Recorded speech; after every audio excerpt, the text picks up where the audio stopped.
Hello friends, आप सबका स्वागत है। और हमारी आज की कहानी है आखिर दहेज बिना शादी कौन करेगा तुमसे। अगर आप चैनल पे नए हैं तो प्लीज़ हमारे चैनल को लाइक शेयर सब्सक्राइब जरूर करें। तो चलिए बढ़ते हैं आज की कहानी की ओर। माँ, आपको क्या हो गया है? क्या आप मुझसे ऊब गई हैं जो मुझसे एक शादीशुदा व्यक्ति से शादी करने के लिए कह रही हैं? मैं ये शादी नहीं कर सकती। वह भी नर्मदा के कलेजे से लगाकर फफड़ कर पड़ी। ऐसा मत कहो बेटा। एक माँ अपनी बेटी से जीवन में कभी भी नहीं ऊब सकती। और समझ सकती हूँ बेटा मैं तुम्हारी भावनाओं को भी, क्योंकि मैं तुम्हारी माँ हूँ। लेकिन बेटा मैं भी तो परिस्थितियों के आगे बहुत मजबूर हूँ। नर्मदा भी वैभवी से चिपक कर रो पड़ी। आज तुम्हारे पिता जिंदा होते तो परिस्थिति शायद कुछ और ही होती। हर तरफ तो लड़के वाले दहेज के लिए मुंह फैलाए खड़े हैं। ना जाने कितनी कोशिश कर ली है, लेकिन कहीं भी तो बात बनती नजर नहीं आ रही। जरा सोचो, अगर तुमने इस शादी के लिए भी मना कर दिया तो आगे तुम्हारे 3 भाई बहनों का क्या होगा? माँ, अपने से 10 साल बड़े लड़के से शादी। वह भी फिर चिपक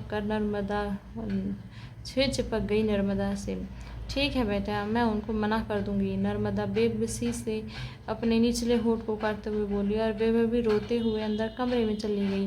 वैभवी की उम्र शादी की उम्र से कहीं ज़्यादा हो गई, कारण पिता का समय से पहले स्वर्गवास हो जाना, खाने पीने की मजबूरी, 3 छोटे भाई बहन जिनकी पढ़ाई लिखाई पैसों की तंगी की वजह से छूट गई थी। कोई जल्दी से उसका हाथ पकड़ने के लिए तैयार ही नहीं था। नर्मदा हर कोशिश करके हार गई थी, क्योंकि जहाँ भी वो वैभवी के रिश्ते की बात चलाती, दहेज के समय मुंह बाएं खड़ी नजर आती। लेकिन कल उसकी बुआ ने अपनी ननद के बेटे का रिश्ता भेजा था।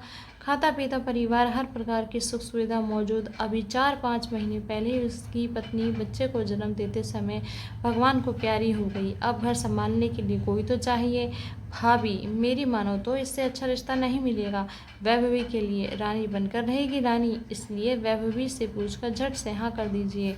लेकिन वैभवी ने तो इस रिश्ते के लिए बिल्कुल साफ मना कर दिया। और नर्मदा भी बेटी के साथ कोई जोर जबरदस्ती नहीं करना चाहती। वैभवी अंदर कमरे में अभी रो रही थी कि उसको अपने सामने अपना अक्स नजर आया। सच में तुम कितने स्वार्थी हो गई हो। अगर तुम इस रिश्ते को मान लेती तो तुम्हारे परिवार की कितनी समस्याएं हल हो जाएंगी। तुम्हारी माँ की जिम्मेदारियों का बोझ समाप्त हो जाएगा। तुम्हारे छोटे भाई बहन की जिंदगी सुधर जाएगी। फिर देवेश से एक बार मिल लेने में क्या बुराई है? वह भी चौंक उठी। सही तो कह रहा है ना मेरा अंतर्मन। माँ, मैं देवेश से मिलने के लिए तैयार हूँ। वह भी कमरे से बाहर आकर बोली। मेरी बच्ची, तुम सिर्फ एक बार मिल लो, फिर निर्णय तुम्हारा ही होगा। नर्मदा ने अपनी ननद को खुशखबरी सुना दी और दूसरे ही दिन वो देवेश को साथ लेकर आ गई।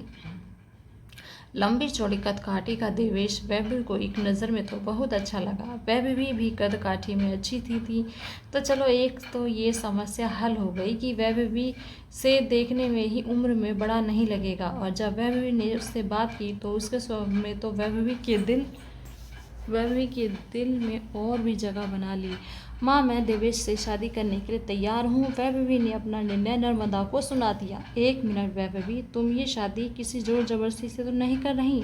नहीं देवेश जी, मेरी माँ ने मुझको हाँ या ना करने के लिए बिल्कुल स्वतंत्र छोड़ा है। फिर तो वैभवी, मेरा एक वादा है कि आप अपने फैसले से बिल्कुल भी निराश नहीं होंगी। और बहुत जल्दी ही एक मंदिर में वैभवी और देवेश शादी जैसे पवित्र बंधन में बंध गए। वैभवी सचमुच अपने आप को भाग्यशाली समझी। देवेश उसको हर तरह से पूरा मान सम्मान देता। उसके भाई बहनों की रुकी हुई पढ़ाई सुचारू रूप से चलने लगी। उसके घर की आर्थिक स्थिति काफ़ी संभल गई और अब सच में वैभवी को लेकर अपने निर्णय पर गर्व की अनुभूति होती है। तो दोस्तों, कैसी लगी आज की ये कहानी हमें ज़रूर कमेंट करके बताएं और इसे अपनी फैमिली फ्रेंड्स के साथ ज़रूर शेयर करें और हमारे चैनल को सब्सक्राइब करें। बहुत बहुत शुक्रिया।